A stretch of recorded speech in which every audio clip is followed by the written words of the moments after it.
आदरणीय बाळासाहेब थोरात साहेबांनी आपल्या भगिनी सुप्रियाताई यांनी यावं, आपल्या समोर बोलावं, संवाद करावा आणि त्यानंतर आम्ही स्थानिकांनी बोलावं असा आमचा कुणाचाही प्रयास नव्हता अजितसह. पण खासदार साहेब येत होते त्यामुळं अजित मध्ये बोललेत, मध्ये मच्छिंद्र पण बोलले. त्यांची विनंती आहे की तुम्ही आणि सावंत साहेबांनी थोडं बोलावं. काल माझ्याकडे पुण्यातला एक पत्रकार होता,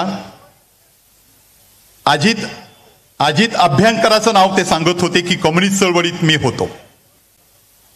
मुलाखत घेण्यासाठी तो काल आला होता. मुलाखतीचा विषय वेगळा होता, पण विषय संपला आणि तो मला असं म्हणतो की तुम्ही कम्युनिस्ट होते का पूर्वी? म्हटलं मी आज पण कम्युनिस्ट आहे. मी म्हटलं का? प्रश्न पडला. ते म्हणे तुम्ही तुमची ओळख सांगितली नाही, पण आम्हाला असं वाटतं की तुम्ही त्या चळवळीतले आहात. म्हटलं तुम्ही ओळखलंय बरोबर, आणि त्याचा पुढचा प्रश्न होता तो सगळ्यात महत्वाचा होता. या तालुक्याची ओळख आम्हाला माहीत आहे. अकोले तालुका आणि संगमनेर तालुका महाराष्ट्र जाणतो. या तालुक्याची ओळख हा जुना कम्युनिस्ट तालुका. आजही तोच विचार, आजही तोच पुरोगामी विचार. काँग्रेस असेल, राष्ट्रवादी काँग्रेस असेल, पवारसाहेब असतील, अगर काँग्रेसचे आदरणीय थोरात साहेब असतील, विचार तोच. इतिहासाकडे पाहून पुढे चालणं ही आपली प्रवृत्ती आहे. याच्याशी बेईमानी ह्या तालुक्यातल्या कोणत्याही माणसानं करायची नाही. आपण जर क्रांतीवीर राघोजी भांगरेंचं नाव घेत असू तर मी जाहीरपणे सांगतो की ते आपले बाप आहेत. बापाच्या पावलावर पाऊल ठेवून पुढे चालावं. कम्युनिस्ट चळवळीमध्ये आणि काँग्रेस चळवळीतले सगळे दिग्गज नेते ज्यांनी हा तालुका घडवला, ज्यांनी ह्या तालुक्यातला माणूस घडवला, या तालुक्याचा इतिहास ज्यांनी घडवला, त्या मातीत आणि त्या माणसात आपला जन्म झाला आहे. आपण त्यांचे वारसदार आहोत. आज निश्चय पक्का करा, निर्धार पक्का करा. सावधान, वेळ धोक्याची आहे. अशा वाईट परिस्थितीत, प्रतिकूल परिस्थितीत धोका होऊ शकतो. या परिस्थितीत राज्य आणि देश बहकवला जातोय. अशा परिस्थितीत जाती जातीमध्ये तणाव निर्माण केला जातोय. अशा परिस्थितीत शेतकऱ्यांच्या आत्महत्या घडतायत तरी त्याला विचारलं जात नाही. अशा परिस्थितीत विद्यार्थ्यांच्या शैक्षणिक प्रश्न बाजूला पडलेत. अशा ही परिस्थितीत आणि माय भगिनी सुरक्षित नाहीत. अशा ही परिस्थितीत आपलं कर्तव्य आहे, आपलं कर्तव्य आहे. आपल्या घरात पण आपल्या माता भगिनी आहेत, आपली लेकरं आहेत. या सगळ्यांचं भविष्य जर घडवायचं असेल तर छत्रपती शिवाजी महाराजांचे आपण वारसदार आहोत. त्या विचाराचे आपण वारसदार आहोत. महाराष्ट्र ज्यांनी घडवला, स्वराज्य ज्यांनी घडवला, आपलं पण काम आहे. आपल्याला हेच काम पुढे न्यावं लागेल. आज हा एक पहिला, एक विनम्र अशा प्रकारची विनंती तुम्हाला करावी लागेल.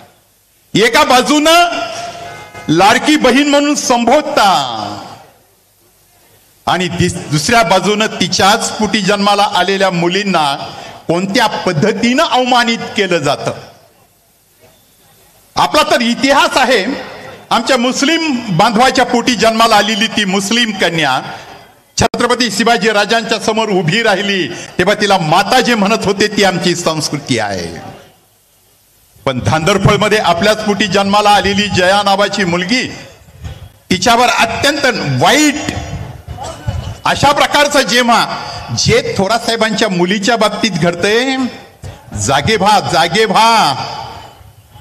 कुणाच्याही मुलीच्या आणि माई भगिनीच्या बाबत घडेल अशी जर मुघलाई या राज्यात येऊ द्यायची नसेल, अशी दहशत ह्या राज्यात निर्माण होऊ द्यायची नसेल, जर हे महाराष्ट्र छत्रपतींचं महाराष्ट्र आहे, हा महाराष्ट्र पुरोगामी विचाराचा महाराष्ट्र आहे, हा महाराष्ट्र सकल जनांना बरोबर घेऊन जाणारा महाराष्ट्र आहे, जिथे मुसलमान आणि हिंदू एकत्र नांदतात तो हा महाराष्ट्र आहे. ज्या महाराष्ट्राला जात धर्म पंथ काही पण माहित नाही. आम्ही छत्रपती शिवराजांच्या स्वराज्यातली माणसं आहोत.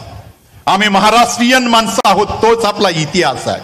त्या इतिहासाचं जतन करायचं असेल तर 2024 ची निवडणूक अमितला निवडून देण्यापुरती मर्यादित नाही.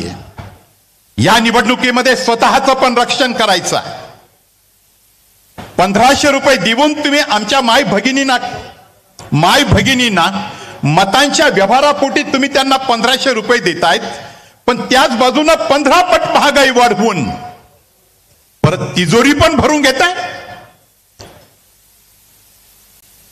त्यांना 1500 रुपये देतात, त्याच्या पतीचं काय, त्या आमच्या माय भगिनीच्या पतीचं काय, तो शेती करतोय, तो नोकरी करतोय, त्याचं काय, त्याच्या भविष्याचा विचार ती आमची भगिनी करील ना, तिला करावा लागेल. 1500 रुपयाच्या साठी तुम्ही सरकारी तिजोरीतून देतात, ती घेणारच, तिनं ते घ्यावाच, तो आपला पैसा आहे. पण ज्या सरकारनं 1500 रुपये दिले त्यांचा हेतू काय आहे तो जर ओळखला नाही माझ्या माय मौल्यांनो, तर तुमचाच प्रश्न नाही. शेतकऱ्याच्या पोटी, वेगवेगळ्या अशा प्रकारच्या व्यवसाय करणाऱ्यांच्या पोटी आपला जन्म झालाय आणि लक्ष्मीच्या पावलानं त्या घरात आपण प्रवेश केलाय. स्वावलंबनानं उभा तो प्रपंच करणं आपलं काम आहे. आणि ते स्वावलंबन कशात आहे, तर शेतकऱ्याला त्याच्या घामाचं दाम ज्या दिवशी दिलं जाईल आणि ही भूमिका ज्यांची असेल तरच स्वावलंबन येईल. तिच्या पोटी जन्माला आलेल्या मुलांना आज मुली मिळत नाहीत, 1500 रुपयानं मुली मिळतील. आज ते बेरोजगार आहेत, रोजगार त्यांना नाही, शेती करायला परवडत नाही, पडीत ठेवली तरी परवडेल इतकी वाईट स्थिती आज आहे. कोणतंही पीक पिकवा, कोणतंही पिकवा, बाजारात त्याला भाव नाही. सावंत साहेब, मधुकर पिचर साहेब आणि आम्ही एक पाट पाण्याची चळवळ केली. इतिहासाकडे वळून पहा माझ्या तरुण मित्रांनो, इतिहासाकडे वळून बघा. अकोले तालुक्यात तुमचा जन्म झालाय, पाठीमागं वळून बघा. ज्या ज्या चळवळी ह्या तालुक्यात घडल्यात त्या सगळ्या चळवळींनी इतिहास घडवलाय आणि गोरगरिबांना स्वावलंबन मिळवून दिलाय, स्वाभिमान मिळवून दिलाय. पाटपाण्याच्या चळवळीचं एकच उदाहरण देईल, किती पण देताय. या प्रवऱ्याचं पाणी उचलायचं आणि आमच्या जमिनीमध्ये मातीच्या कणाकणावर पाणी फिरवायचं, याला स्वावलंबन म्हणतात, याला स्वावलंबन म्हणतात. निळवंडे बांधणं याला स्वावलंबन म्हणतात. धरणांची निर्मिती करणं याला स्वावलंबन म्हणतात. स्वावलंबनाच्या साठी, पायाभूत सुविधांच्या साठी जे सरकार काम करतं ते आपलं सरकार असतं, ते आपलं सरकार असतं आणि त्याच्या पाठीशी उभं राहणं हे आपलं काम असतं. तेव्हा आपल्या भगिनी असतील, अगर आपले सगळे तरुण मुलं असतील, सावधान व्हावं. आत्ताचीच वेळ आहे, नको त्या शक्ती आत्ताच थांबवाव्या लागतील, आत्ताच थांबवाव्या लागतील. आणि तसं केलं नाही तर त्याची किंमत किती मोजावी लागेल हे पण सांगता येणं फार अवघड गोष्ट आहे. अधिक लांबवीत नाही, सूत्र रूपानं बोलण्याचा प्रयत्न मी केलाय. पुढच्या सभेत अधिक तपशिलानं बोलता येईल. पण स्वतःच्या पायावर, स्वतःच्या कष्टावर स्वतःचं कुटुंब उभं करावं, आपल्या लेकरा बाळांचा प्रपंच सुखाचा करावा, याला प्रपंच करावा म्हणतात. आणि समाजाच्या साठी पायाभूत सुविधा निर्माण करून द्याव्यात, याला विकास म्हणतात. एसटी स्टँडला देखणे पण दिलं म्हणून तो विकास मानायला आम्ही तयार नाही. रस्ते चकचकीत झाले त्याला विकास मानायला आम्ही तयार नाही. विकासाचा भाग जरूर आहे, इतकं नाठाळपण पण आमचं नाही. पण पायाभूत सुविधांचं काय हो? मी एकच उदाहरण देईल, बाकीचे देणार नाहीत, इतक्या तपशिलात जायचं नाही. बाळासाहेब देशमुख साहेब इथं आहेत. मुळेच्या पाटपाण्याचं काय आमदार साहेब, त्याचं बोला ना. मुळेच्या पाण्याच्या फेरबाटपाचं काय झालं? शेतकऱ्याच्या पाण्याचा प्रश्न कसा सुटेल? आदिवासी भागातल्या, धरणग्रस्त भागातल्या माणसांना पिण्याच्या पाण्याचा प्रश्न कधी सुटेल? एसटी स्टँड दिसायला सुंदर झालं आणि ती एसटी संगमनेर पर्यंत आम्हाला घेऊन जाईल, अशी एसटी तरी तिथं येऊ शकेल का? मी केवळ उदाहरणासाठी म्हणून उदाहरणं दिली. पायाभूत सुविधांचा अर्थ समजून घ्या आणि त्याच्या निर्मितीसाठी आपलं मत कामी लावा. स्वावलंबन आणि स्वाभिमानानं या तालुका उभा करा. अमित सारखा एक नवा तरुण सामाजिक आणि राजकीय क्षेत्रात येतोय, त्याला पाठबळ द्या, आशीर्वाद द्या. तोच आपला पुढचा भविष्यातला नेता आहे. यासाठी मतदान करा. कुणाकडनं काय मिळेल यासाठी नाही. माझा 28 वर्षाच्या माझ्या कुटुंबातला तरुण पोरगा या तालुक्याचं समाजाचं राजकारण करील, समाजकारण करील, आपल्याला पुढे जाण्यासाठी मार्ग दाखवेल, आपल्या पाठीशी खंबीर उभा राहील आणि महाराष्ट्राच्या विधानसभेत आपलं नेतृत्व करील. प्रचंड मोठा इतिहास ज्या भांगरे परिवाराला आहे त्या परिवारात समाजाचा गाडा हाकण्याचं सामर्थ्य अमित मध्ये आहे. आपल्या सगळ्यांच्या प्रपंचाचा कासरा त्याच्या हातात दिलाय, पण त्याच्या पाठीशी खंबीरपणे उभं राहणं आपलं काम आहे. जर यात कुचराई केली तर मात्र आमच्या सगळ्यांच्या नावाचा उल्लेख करू करू आपण बोललेत. उभं आयुष्य खर्ची घातलेले आम्ही सगळेच लोक आहोत, पण समाज हितासाठी, त्या समाज हितासाठी तुम्हाला जागतं करण्यासाठी बोलतोय.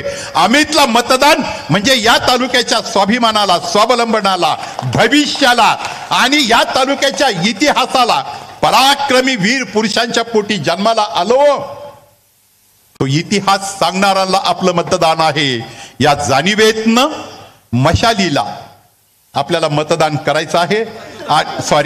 तुतारीला. मागची खासदार साहेब आले की आघाडीच्या मध्ये हे प्रॉब्लेम येतात. आम्ही तरी बराच काँग्रेसमध्ये गेलो, पण मध्येच लाल बावटे की जय म्हणायची वेळ आली तरी घाबरलो नाही, कारण आपला जात धर्म एकच आहे. खरं तर आपलं महाविकास आघाडी हेच आपलं खरं नाव आहे, पण निवडणूक निशाणीची गल्लत नको. त्या दृष्टीनं तुतारी वाजवणारा माणूस याला मतदान करा आणि या तालुक्याच्या इतिहासाला साजेसं काम करा, एवढीच अंतःकरणापासून विनंती करून थांबतो. धन्यवाद. ज्यांनी आपलं